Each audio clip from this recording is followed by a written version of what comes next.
নমস্কার, আমি প্রমিলার রান্নাঘরে তোমাদের সবাইকে স্বাগত। আজকে আমি পটলের একটা নতুন ধরনের রেসিপি তোমাদের সঙ্গে শেয়ার করব। আশা করি রেসিপিটা তোমাদের পছন্দ হবে। পছন্দ হলে পুরো ভিডিওটা দেখো, স্কিপ করো না। চলো দেরি না করে শুরু করি আমার আজকের রেসিপি। এখানে দেখো আমি 7-8টা মতো পটল গ্রেট করে নিয়েছি।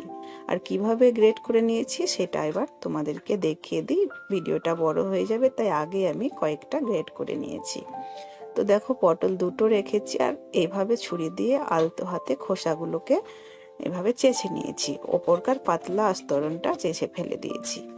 তোমরা দেখে বুঝতে পারছো, ঠিক এভাবে পটলগুলো রেডি করে নিতে হবে। আর বোঠা দুটোকে কেটে ফেলে দিয়েছি। আর যে একটা গ্রেটার নিয়েছি, গ্রেটারের মিহি দিকটা দিয়ে একটু স্পিডে এভাবে গ্রেট করে নিয়েছি। দেখো ঝুরি ঝুরি হয়ে কিন্তু পড়ছে। খুব তাড়াতাড়ি হয় গ্রেট করা, অসুবিধে কিন্তু হয় না। এবার কিন্তু আমি আরও একটা পটল গ্রেট করে নেব। খুব তাড়াতাড়ি হয়ে যায়, হাতের স্পিডটা একটু বাড়িয়ে দেবে, তাহলে কিন্তু ঝুরি ঝুরি হয়ে পড়বে। তো আরও একটা পটল কিন্তু আমি গ্রেট করে নিচ্ছি। তো সম্পূর্ণ পটল গ্রেট করা হয়ে গেছে।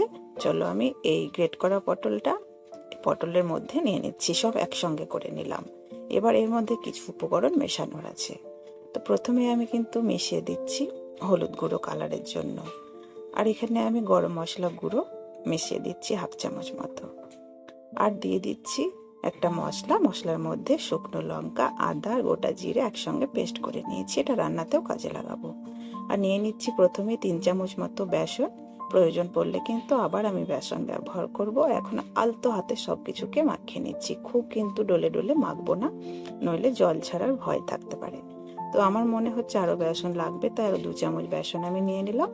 আর লবণটা কিন্তু আমি সব শেষে অ্যাড করছি। লবণ প্রথমে দিলে কিন্তু জল ছেড়ে যায়, জল ছাড়লে অসুবিধা হবে। আবারও সব কিছুকে দিয়ে আলতো হাতে কিন্তু মাখিয়ে নিলাম। মাখানো কমপ্লিট হয়ে গেছে। চলো এবার পটলের বড়াগুলো ভেজে নিই। এই কাজটাও তাড়াতাড়ি করতে হবে, মানে পটলের বড়াগুলো তাড়াতাড়ি ভেজে নিতে হবে, নইলে জল ছেড়ে যাবে। লবণ পড়ে গেছে। কড়াইয়ে তেল দিয়ে তেলটা ভালো করে গরম করে নিয়েছি। আর অল্প অল্প মিশ্রণ নিয়ে একটু চ্যাপ্টা আকারে কিন্তু পটলের বড়াগুলো ভেজে নিচ্ছি। এতে তাড়াতাড়ি ভাজা হবে, মুচমুচে হবে। কড়াইয়ে কিন্তু 4টে মতো আমি বড়া প্রথমে ভেজে নিচ্ছি। কয়েক সেকেন্ড অপেক্ষা করব, একটু নিচের দিকটা লাল হয়ে যাবে, তারপর কিন্তু উল্টে দেব।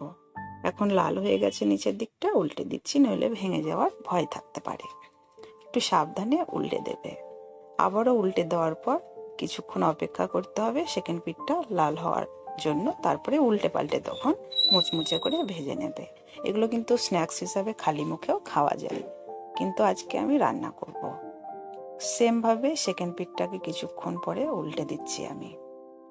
আর এইভাবে 2 মিনিট মতো উল্টে পাল্টে লাল করে ভেজে নিতে হবে। পটলের বড়াগুলো কিন্তু আমার ভাজা হয়ে গেছে, উল্টে পাল্টে ভেজে নিয়েছি। আমি কিন্তু উঠিয়ে নিচ্ছি। একইভাবে আমি সেকেন্ড ব্যাচেও 4টে মতো পটলের বড়া ভেজে নেব। দেখো কত সুন্দর লাগছে। এভাবে বড়াগুলোকে তোমরা ভেজে নেবে। আর অল্প অল্প করে দেবে, তাহলে কিন্তু ভেঙে যাবে না। তো সেকেন্ড ব্যাচের বড়াগুলোকে একইভাবে ভেজে নিয়েছি। আমি কিন্তু উঠিয়ে নিচ্ছি। মিডিয়াম আছে বড়াগুলোকে ভেজে নেবে, তাহলে পুড়ে যাওয়ার ভয় থাকবে না, আর ভেতরটা কাঁচাও থাকবে না। তো প্রত্যেকটা বড়া ভাজা হয়ে গেছে, উঠিয়ে নিচ্ছি। কড়াইয়ের মধ্যে কিন্তু আমি আবারও তেল দিয়ে দিচ্ছি। তেলটাকে খুব ভালো করে গরম করে নিচ্ছি এখন। আর ফোড়নের মধ্যে আমি একটা তেজপাতা ছিঁড়ে দিচ্ছি, আর একটা গোটা শুকনো লঙ্কা ফাটিয়ে দিচ্ছি। 1/2 চামচ মতো দিয়ে দিচ্ছি গোটা জিরে। ফোড়নটাকে খুব সুন্দর করে ভাজা ভাজা করে নিচ্ছি। আর এখন একটা বড় সাইজের কুচনো পেঁয়াজ আমি এর মধ্যে দিয়ে দিচ্ছি।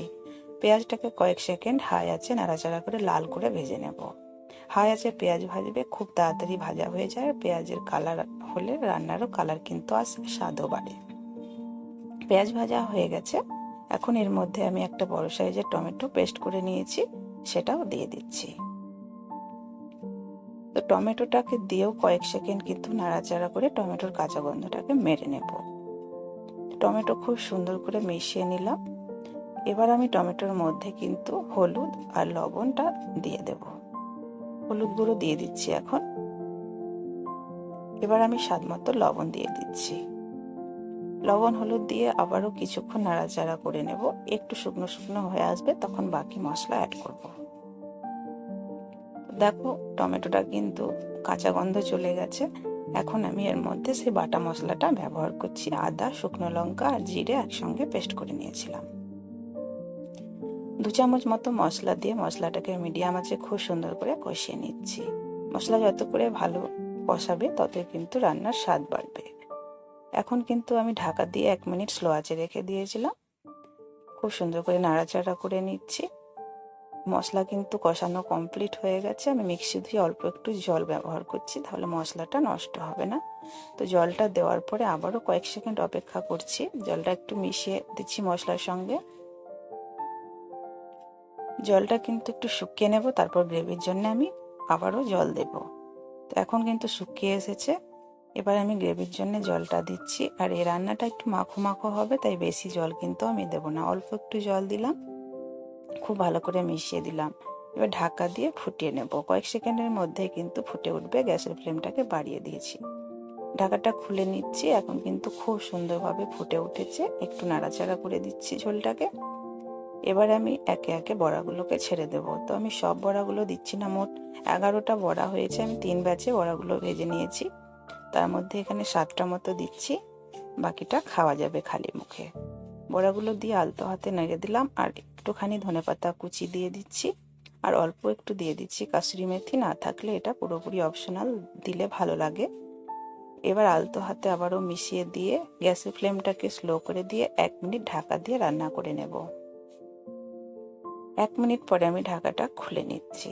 নামানোর আগে কিন্তু আমি গরম মশলা গুঁড়ো ছড়িয়ে গ্যাসটাকে অফ করে দেব। আলতো হাতে একটু মিশিয়ে নিলাম। আশা করি রেসিপিটা পছন্দ হয়েছে। পছন্দ হলে অবশ্যই লাইক, শেয়ার আর কমেন্ট করতে ভুলো না। আমার চ্যানেলে নতুন হয়ে থাকলে চ্যানেলটাকে প্লিজ সাবস্ক্রাইব করে দিও। আমি গ্যাসটা অফ করে দিলাম। এবার নামিয়ে নিচ্ছি। দেখে তো দারুণ লাগছে, খেতেও কিন্তু দারুণ লাগে। যারা পটল খায় না তারাও কিন্তু খেয়ে নেবে। আর গরম ভাতে এই রেসিপিটা থাকলে আর কিছুই লাগবে না। তো আজকে এ পর্যন্ত। ভালো থেকো। দেখা হবে পরের পর্বে। আর বাড়িতে বানিয়েছো কিনা আমাকে অবশ্যই কমেন্ট করে জানিও।